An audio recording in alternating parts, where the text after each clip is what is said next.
maganda na nagawa ng Administrasyon Duterte. Siyempre, nabawasan ang mga kriminal, ang mga adik. Siyempre, nasugpo ang karamihang mga drug lord dito sa Pilipinas. Marami po yung bill po, unang-una, at saka yung pagbabago po ng Manila Bay. Napakalaki pong kagandahan yung nagawa niya na dati puro basura, pero ngayon, ang ganda-ganda na po. Kaya nga ng lisensya, pinahaba niya ang tawag. Magandang araw, hapon at gabi mga kababayan, ka-DDS at bawat sambayan ng Pilipino. Saan man kayo panig sa mundo ngayon nanonood at nakikinig o sa lahat ng platform ng social media kayo nakasubaybay. Marami pong salamat sa patuloy na pagsuporta sa ating programa. Welcome po sa inyong lahat dyan.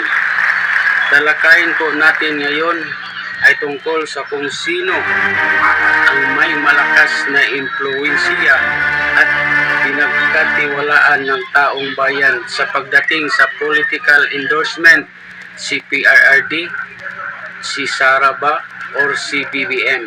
Sino sa tatlo ang karapat-dapat na mag-endorso?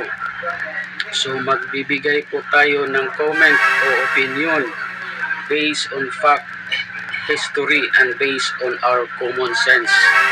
Magsimula po tayo kay PRRD. Atin pong isa-isahin ang kanilang mga nagawa.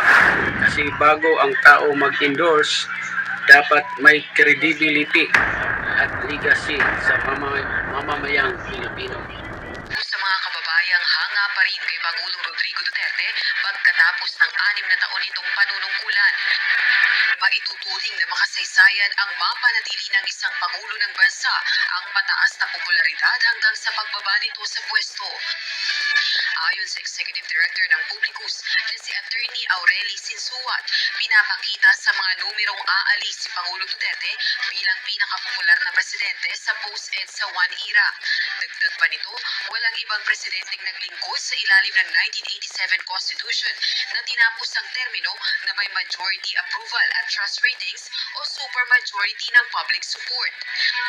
Batay sa December 2021 policy. Dagdag ko lang po na sa panahon ni Administrasyong Duterte ay marami po tayong na-purchase mga sandata sa ating mga kapulisan at kasundaluhan tulad ng mga barko na pandigma, mga tangke at saka yung mga pandigma na sa Air Force. So marami pong na-purchase si Pangulong Duterte sa panahon niya. Mga sahod ng pulis at sundalo, yun po ay malaking naitulong sa ating mga pulis at sundalo. Sa survey, nasa 72% ang approval rating ni Pangulong Duterte. Sa second quarter 2022 survey naman ng Publicus Asia na isinagawa mula June 16 to 22, 2022, 75% sa 1,500 respondents ang nagbigay ng approve o strongly approve rating sa pamuno ni Pangulong Duterte. Samantalang 69% naman sa mga ito ang nagbigay ng mataas na grado sa trustworthiness ng punong ehekutibo. Ayon sa Duterte administration, hindi ang mga naipatayong infrastruktura o kaya ay ang halaga ng pondo ginastos ng pamahalaan ang batayan sa naging liderato ni Pangulong Duterte sa nakalipas na mga taon, kundi sa uri ng pagbabagong naihatid ng paglingkod sa buhay ng mga Pilipino. In the last 6 years, Noon, ang minimum wage ng mga Pilipino ay napakababa talaga. At sinimulan ito ni Duterte na pataasin hanggang ngayon. Kaya magpapasalamat po tayo sa kanya. borrowed time, we were able to establish the needed change that our countrymen and women deserve. Serbisyong tunay na malasakit, especially to those that needed it most. This is important because our success as workers in government is not gauged by the number of monuments we have built, nor is it weighed by the amount of funds we have accumulated. Instead, it is measured by the actual lives we change for the better.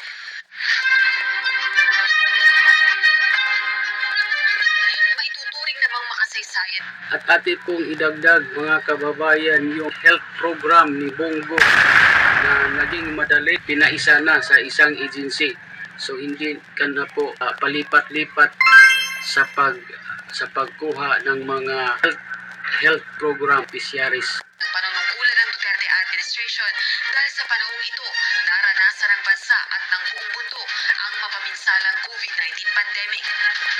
Ngayong 2022 din, banta sa pagbangon ng ekonomiya ang pumutok na gyera sa Ukraine na nagdudulot ng patuloy na pagtaas ng presyo ng langis sa pandaigdigang merkado, mga bilihin at nakaambang global food crisis. Sa datos ng Bureau of the Treasury, umabot na rin ang outstanding debt o pambansang utang natin sa pinakamataas sa halagang 12.76 trillion. Noon po, yung pag mayroon mga problema, mga kalamidad, mga nasunugan, mayroon po pinatay or namatayan, pwede po tayong makatakbo direct sa ating Pangulo. Pero ngayon, hindi po tayo makadirect sa ating Pangulo. Pero sa panahon ni Duterte, through Bongo, hindi po tayo ipaabot natin ang ating hinanaing at tulong sa diretso po sa ating Pangulo. Pesos noong April 2022, kaya naman lumobo na sa 63.5% ang debt to GDP ratio ng Pilipinas, pinakamataas sa loob ng 17 taon. Sa kabila nito, tiwala pa rin ang administrasyon na bababa sa pwesto si Pangulong Rodrigo Duterte nang mas mainam ang buhay sa Pilipinas kumpara noong bago ito maupo sa palasyo. Salamat for making me president. Ito po na Pangulo na tinitira niya po yung mga ahensya ng gobyerno pag may mali na mga ginagawa. Katulad sa Maynila, kanya pong sinisita ang mga pamamaraan at patakaran kung ito po'y nakikita niya na hindi maganda.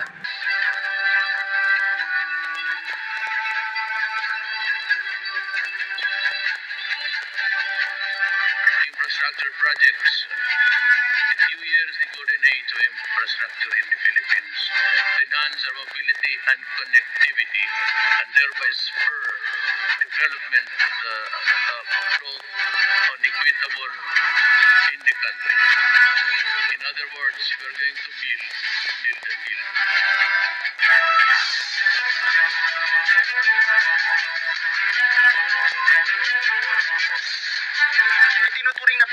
Yung puso po ni Pangulong Duterte noon ay hindi lamang sa Mindanao, kung hindi po lahat sa buong bansa, sa nasyonal.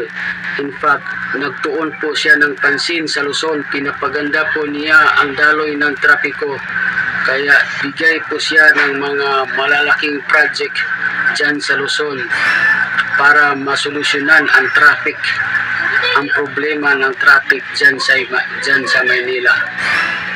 Dahil kung wala yung mga tulay, daan at mga tren at iba pa, ewan ko lang kung ano yung imahe ng daloy ng trapiko dyan sa Maynila.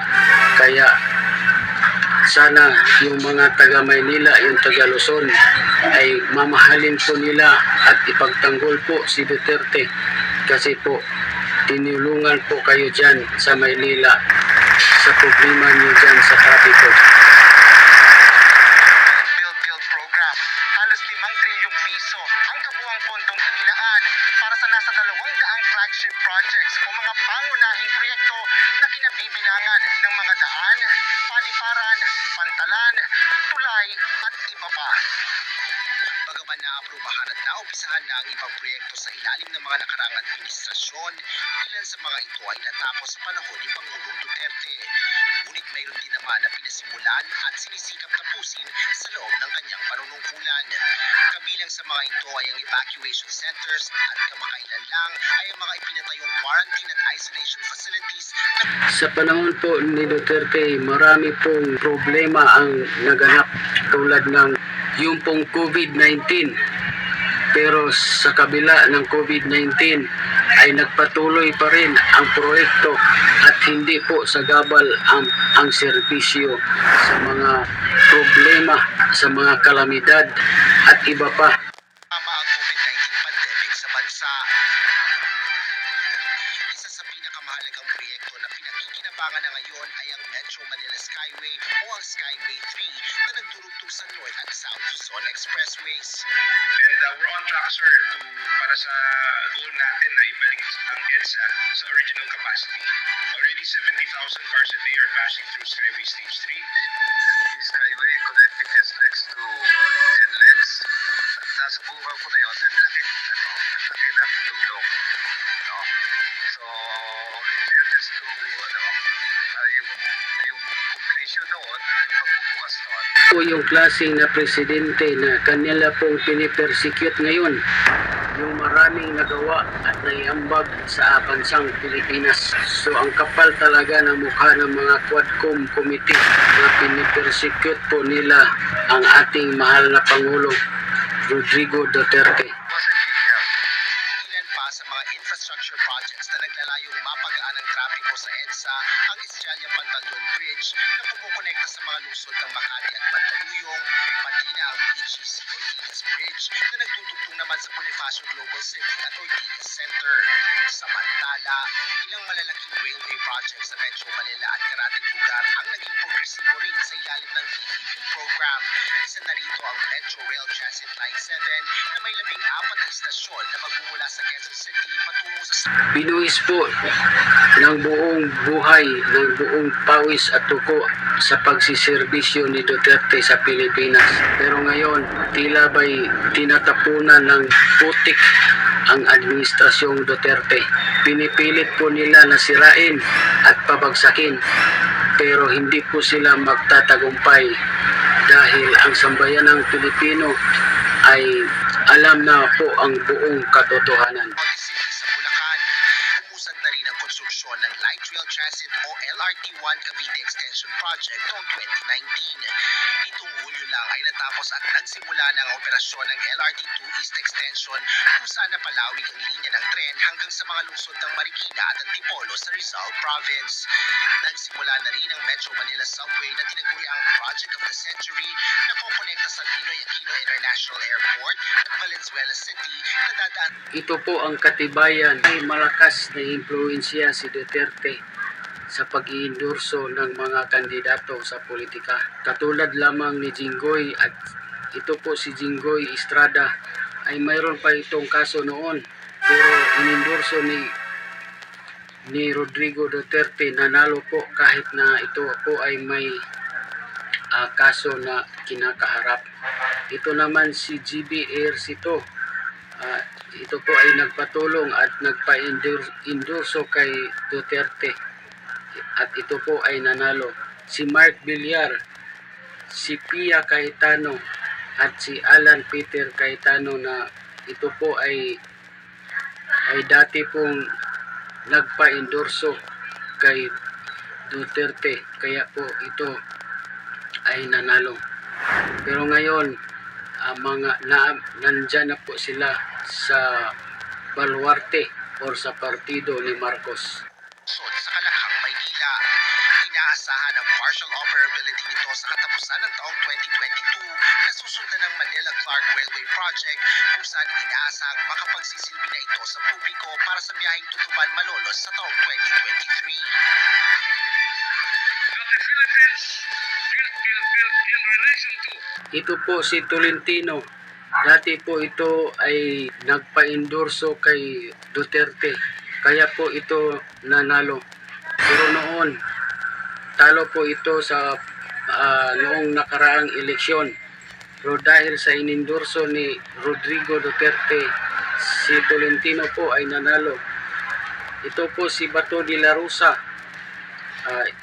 Inendorso din ito ni Duterte at nanalo. Si Bongo at isa na po si Rubin Padilla, galing pa sa kulungan pero nang inendorso ni Duterte ay naging number 1 sa Senado. Yan po ang patunay na malakas ang impluensya ni Duterte sa taong bayan sa politika. Transportation is not all about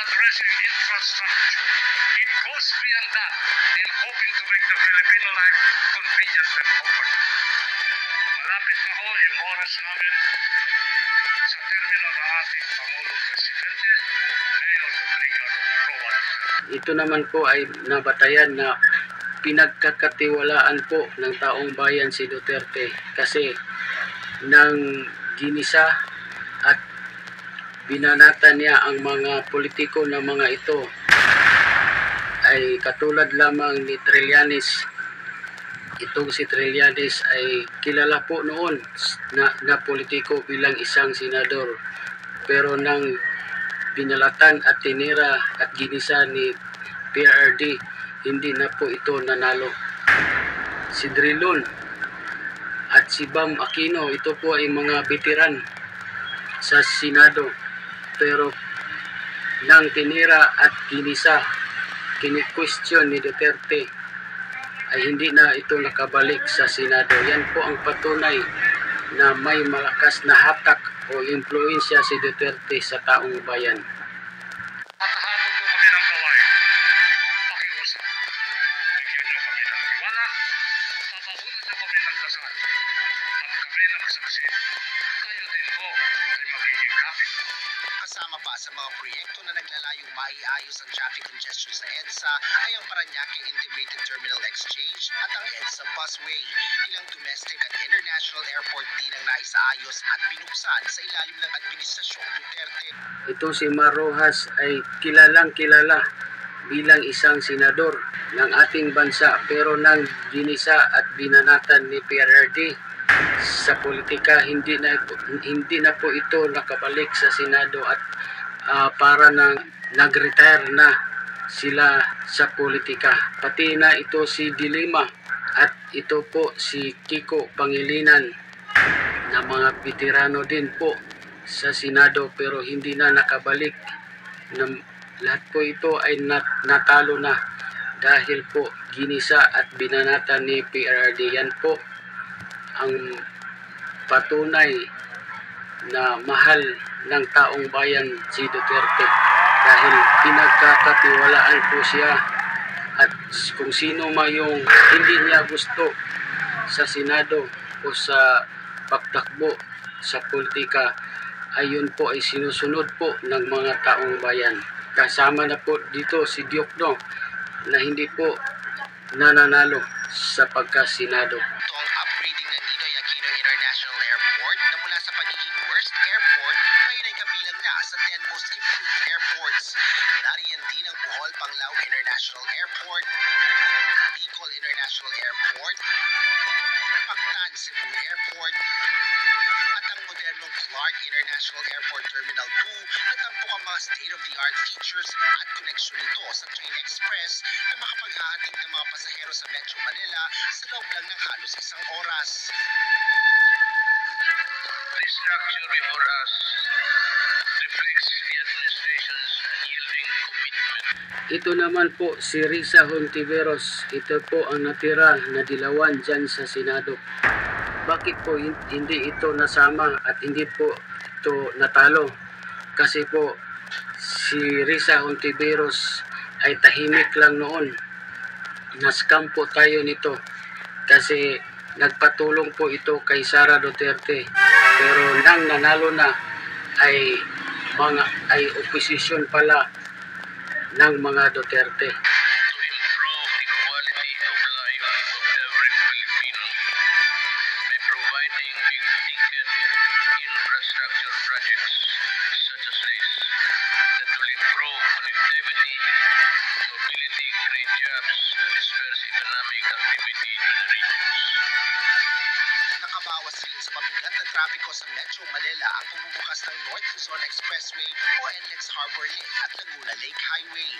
Natapos na rin ang 30 kilometrong Central Luzon Link Expressway na nagdudugtong sa pagitan ng Tarlac at Cabanatuan City. Ilang bypass roads din ang naipatayo sa iba't ibang lugar. At ngayon po, pumunta naman tayo kay VP Sara Duterte.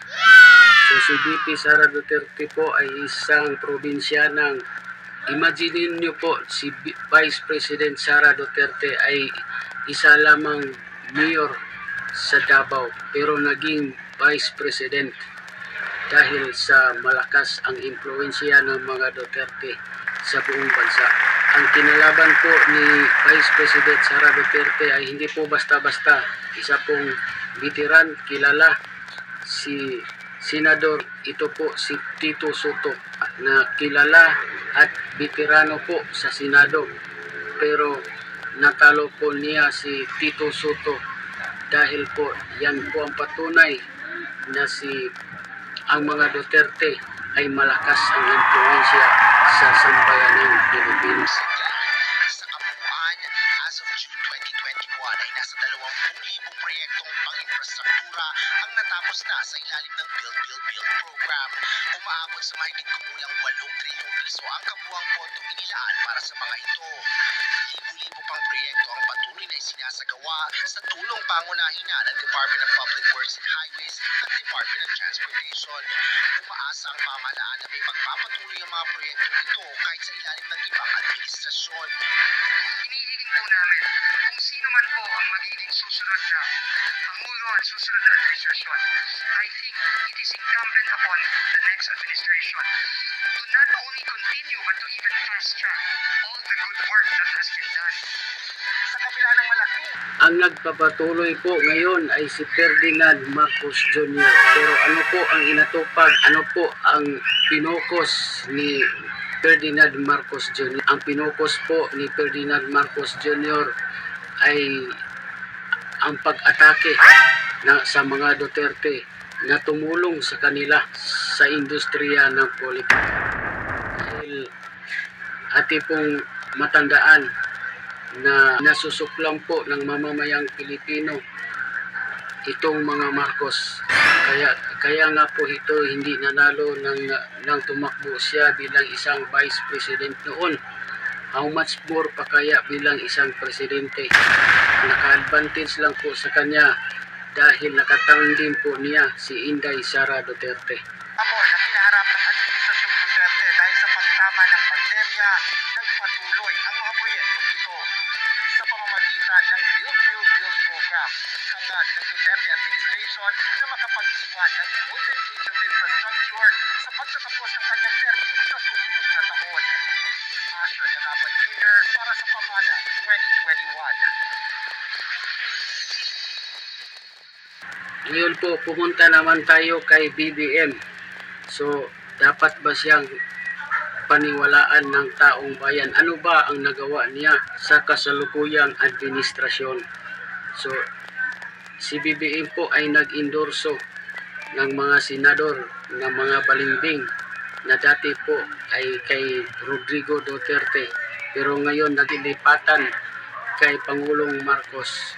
So, masasabi ko po dito na it's a wrong move para sa mga senador na lumipat sa partido ni Marcos, kasi imbis na sila po ay kilala at mananalo dahil po sa kanilang ginawa na lumipat at nagpa-endorso kay Marcos, talagang may posibilidad na sila po ay matatalo dahil ang mga DDS, yung mga Duterte supporters na kumakalat sa ating bansa, ay hindi po nila ito ibubuto. Hindi pangkaraniwan ang pagtitipon ngayon dahil ito ay pagkakataon para ipakita natin ang kahalagahan ng pagsasama-sama at ng pagkakaisa sa kaunlaran para sa pagbabago, para sa magandang kinabukasan nating lahat.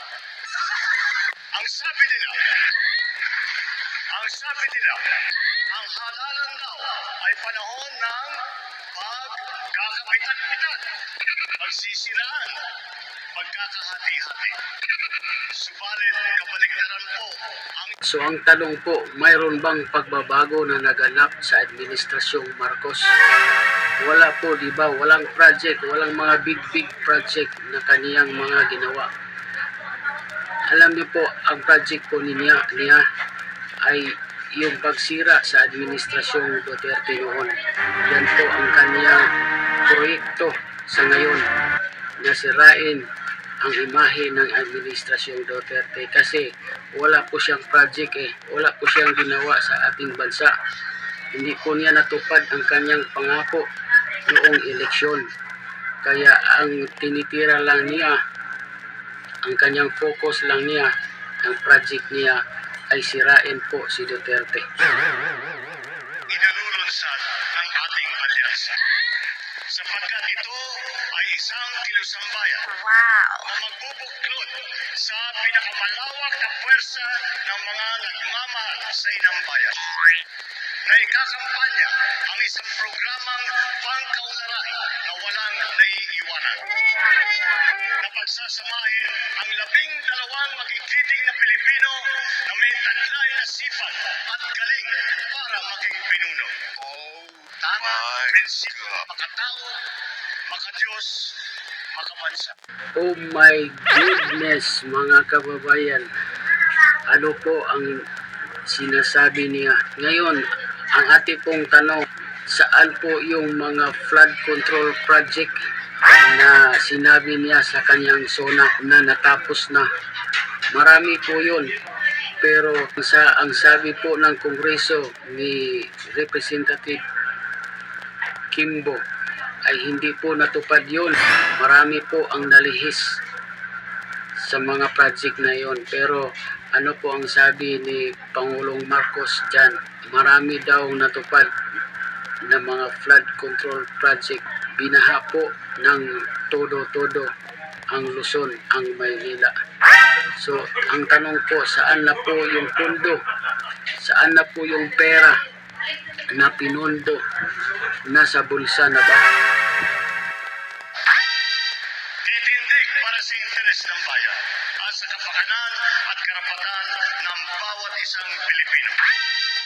Sa aking pag-endorso, ang tanging hiling ko ay mapanatili ang kanilang katapatan at pagmamahal sa Tanong ko lang po, may kredibilidad ba si Pangulong Marcos Jr. na mag-endorso sa kabila ng lahat ng kanyang mga pangako na hindi po natupad at napapako? Papaniwalaan kaya ng taong bayan?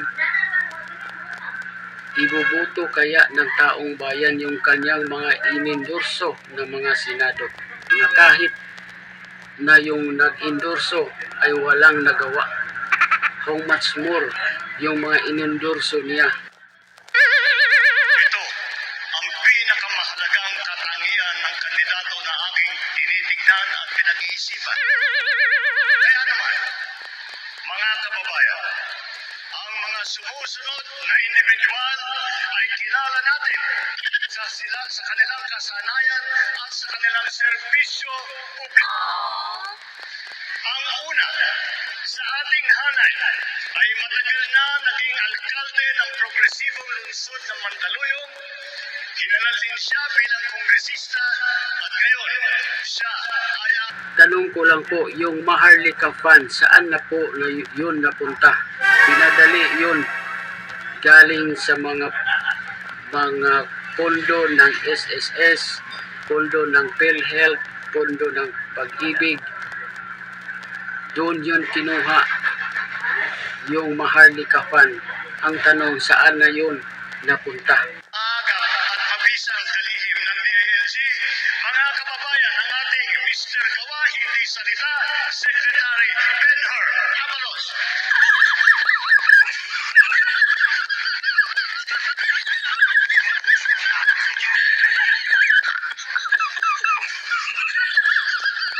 Ang susunod naman ay sumabak din sa Kongreso. Wala sa pulyeto ang pruweba ng kanyang kagalingan. Nasa lungsod na mahusay niyang pinamamahalaan. Mga kababayan, Mayor Abby Binay, hindi pwede ang pwede na, dapat better. Saan na po yung pangako ni President Marcos na 20 pesos na kilo ng bigas? So, nakalimutan na po niya yung mga pinangako niya na scam po tayo nito. So, papaano na ngayon kung mas scam ulit tayo nito sa kanyang pag-iendorso sa politiko? Susunod naman po, ay kinikilala po natin na kumpanyera. Siya rin po ay walang pagod na kumpanyera para sa kalusugan ng mamamayan, edukasyon at kabataan. karapatan ng mga kababaihan. She is a lawyer, an economist, athlete, and a mother. Senator Pia embodies what it means to be a Pinay in action. Mga kababayan, Senator Pia Cayetano.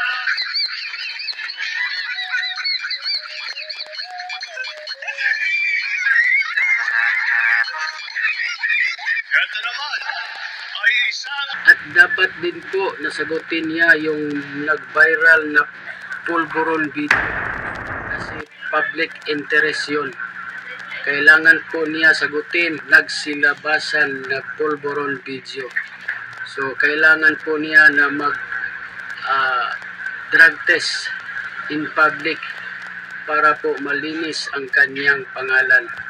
Pero binabaliwala lang po niya yung mga tanong at pagdududa ng taong bayan. officer and a gentleman na tapat at buong tapang na naglingkod ng lampas 5 dekada sa taong bayan. Ano man ang kanyang sasabihin at gagawin, ito ay laging nakaangkla sa motto ng kanyang alma mater: courage, integrity, loyalty. Isa po siya sa tunay na nagsasabuhay sa mensahe ng aking SONA: ang tama ay paglaban, ang mali ay labanan. What is right must be kept right. What is wrong must be set right. Mga kababayan, Senator Ping Lacson.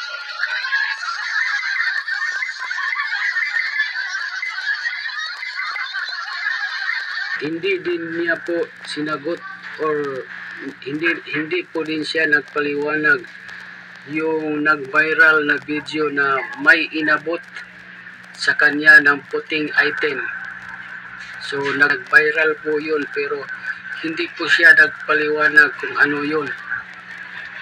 Kasi alam po natin na bawal yun bilang isang public servant yung pagtanggap mga bagay-bagay o yung sinasabi natin na bigayan. Bawal po yun sa batas ng Pilipinas.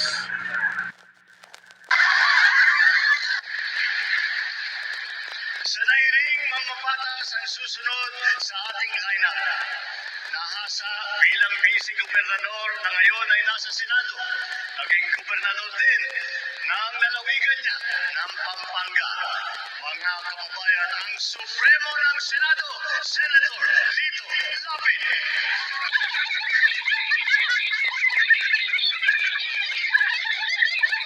Nakapokus lang po ang administrasyong Marcos ngayon sa pag-atake ng drug war ni Duterte. The more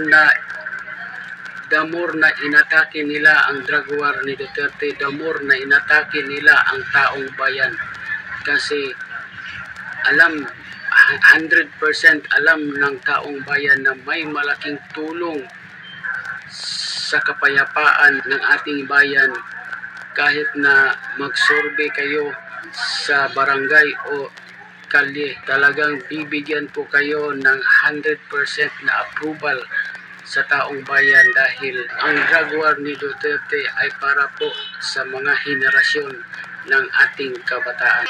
Na tagapagtaguyod ng ating bandera ay sa yatang pinakamatagal kong kakilala sa hanay na ito.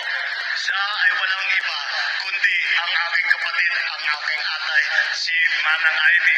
Nasa dugo na po namin na manilbihan sa kapwa at ang pagmamahal sa bansa. Naging kongresista, gobernador at senador. Sabi rin nila, prangka daw siya. Pero ito ay pagiging prangka sa pagsabi ng totoo at ang pagkikiling sa tama. Sa kanya, sigurado ang kanyang IME solution. Mga kababayan, kasama din po natin si Senator Amy Marcos na naunahan na ang mga ibang senador at na-EPC na nagkakampanya at hindi makarating ngayong araw na ito. Ayan, hindi lang sa Si Amy Marcos po ay nakamalay na hindi talaga siya mananalo kung sasanib puwersa siya sa alyansa sa kanyang kapatid. Kasi alam niya po tinulungan ng mga Duterte ang mga Marcos. Pero kabaliktaran po ang sinukli ng mga Marcos sa mga Duterte. Kaya kumalas po si Amy Marcos sa alyansa na to kasi alam niya na wrong move at mali na sumapi dito sa alyansa ni Marcos.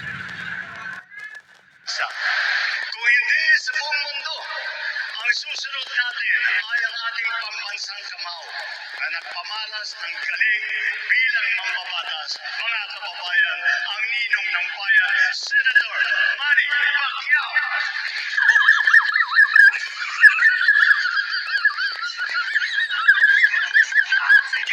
Ito namang si Manny Pacquiao, alam niya na siya ay taga Mindanao at ang taga Mindanao ay solid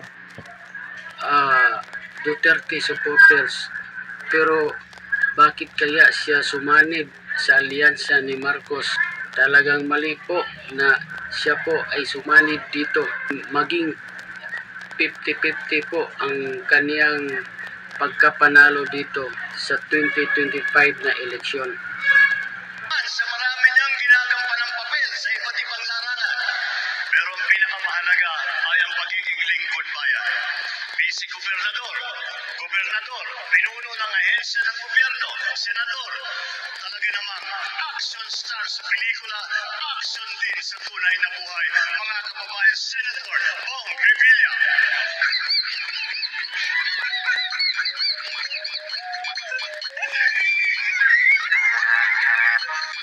Alam niyo po, itong si Bong Revilla Jr., mayroon pong sabi-sabi na kaya po ito nanalo dahil sa kanyang patalastas noon na nagbudots, kaya po ito nanalo. Kaya sa panahon na ito ay talaga mga nganib po ito na matatalo kasi it's a wrong decision na sumanib po siya dito sa alyansa ni Marcos.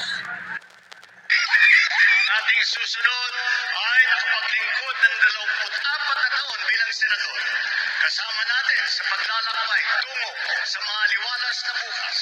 Mga kababayan, hindi na po nangangailangan ng introduction ang dating Senate President Tito Soto, maaasahan ng pamilyang Pilipino.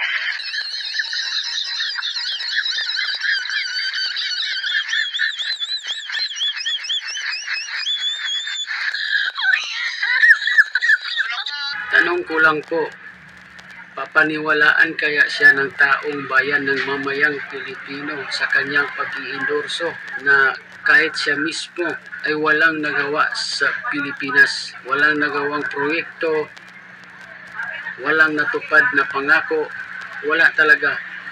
Ang Big Brother na iyong masasandalan. Naging mayor ng Tagaytay, puno ng MMDA, ay ngayon naman ay senador. Mga kababayan, Senate Majority Leader Francis Utol Tolentino, tol ng bawat Pilipino.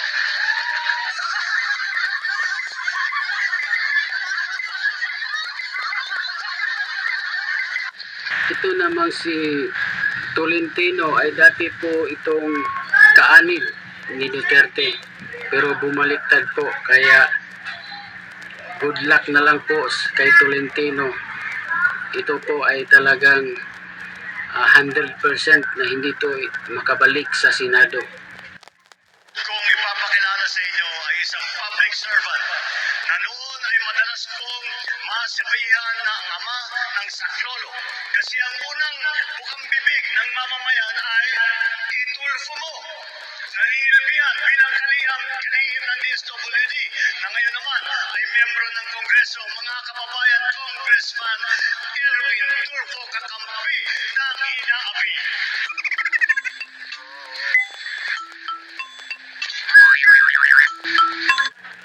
Ito namang si Erwin Tulfo, dapat po ito ibalik sa kanyang programa. Kasi sa kanyang programa, marami pa siyang natulungan, marami po siyang nagawa. Pero sa Senado ay nako, wala po siyang nagawa sa Senado, wala po siyang natulungan. Kaya dapat po na ibalik po natin ito sa kanyang programa, hindi po sa Senado. Ngayon, ang aking ika-12 na sa hanay ng nagpamalas ng husay sa pamumuno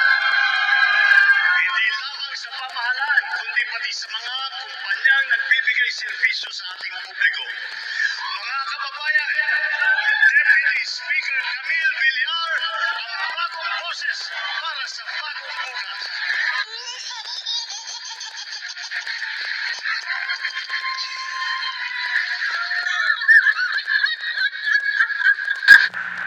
Kung ito po ay si Villar ay sumanib sa PDP laban, mayroon pong 99% na mananalo to. Pero dahil po sa kanyang desisyon na sumanib dyan sa alyansa ng Marcos, ay nako, good luck na lang po sa kanya. Ika nga, may kanya-kanya tayong abilidad para mapabuti ang ating bansa. Ngunit, kung tayo ay sama-sama nagbubuklod, mas mapapadaling matupad ang ating mga adikain para sa isang mas magandang bukas. Nasabi ko na rin dati na marami tayong sanay at asa sa serbisyong publiko. Hindi na po ito bago sa atin. Wala po sa ating hanay. Walo po sa ating hanay ay veterano na senador, Cayetano, Lacson, Lapid, Marcos, Pacquiao, Revilla, Soto at Tolentino. Ito ang may karanasan sa Kongreso, Abalos, Binay, Cayetano, Marcos, Pacquiao, Tulfo at Villar. Lima ang nahasa sa lokal na pamahalaan. Si Jaime sa Ilocos Norte, Lapid sa Pampanga, Revilla, Cavite, Binay sa Makati, Tolentino ng Tagaytay, Tito Sen bilang mayor, vice mayor ng Quezon City. Apat din sa kanila ay nagsilbi. My goodness, akala po nila yung mga lugar na kanyang binabanggit buboto sa kanila. Hindi po nila alam na yung mga tao, yung mga mamamayang Pilipino sa lugar na kanyang binanggit ay lahat halos supporters ni Duterte. Kaya po nga siya nanalo bilang isang presidente dahil inendorso po siya ni Sara Duterte. Kung hindi po ito inendorso ni Sara Duterte, good luck na lang po kay Vivo. Hindi talaga ito mananalo. Hindi nga siya nanalo bilang isang vice president noon. How much more presidente pa kaya? Bilang miyembro ng kabinete, Abalos sa DILG, Tulfo sa DSWD, Lacson ng Yolanda Rehabilitation Commission, Tolentino sa MMDA. Pagdating naman sa geographical representation, dalawa ang tiga Mindanao, Pacquiao ng Bukidnon, Sarangani at Jensan. At si Erwin naman ay lumaki sa Davao Oriental at sa Sulu. Bukod pa ron, ang unang Vicente Soto ay naging senador ay taga Cebu. Ang nanay naman namin ni Jaime ay 100% Waray. At ang tatlong malalaking rehiyon ng gitnang Luzon, Kamaynilaan at Timog Katagalugan ay may boses sa ating kupunan. Mga kababayan, sila po ang lineup ng alyansa.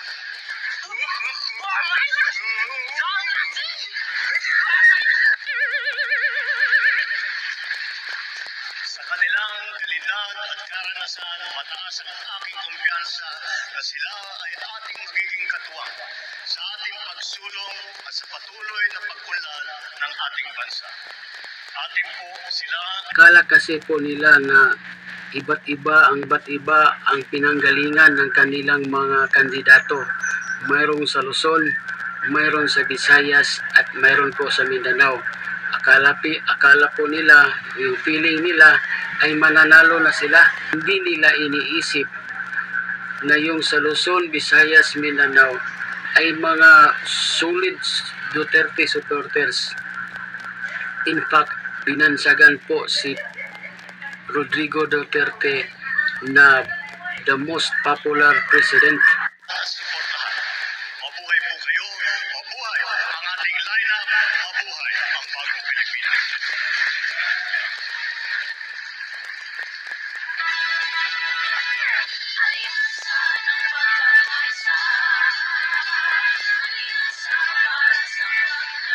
Inaanyayahan po natin ang ating mahal na Pangulo at ang ating 11 senatorial candidates para sa isang taas kamay photo. So kayo na po ang Bahala kung maniniwala po ba kayo sa scam na naman uli ni Ferdinand Marcos Jr.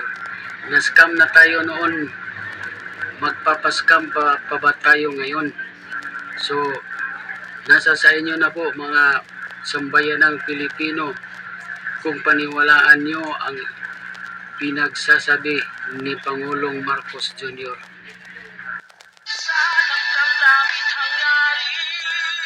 Alyansang pinagtibay ng pangarap at adhikain. Sinusulit na natiling putok hanggang sa totoo. Alyansang tutulong. Isang taas kamay photo mula sa ating Pangulo at ang ating mga kandidato.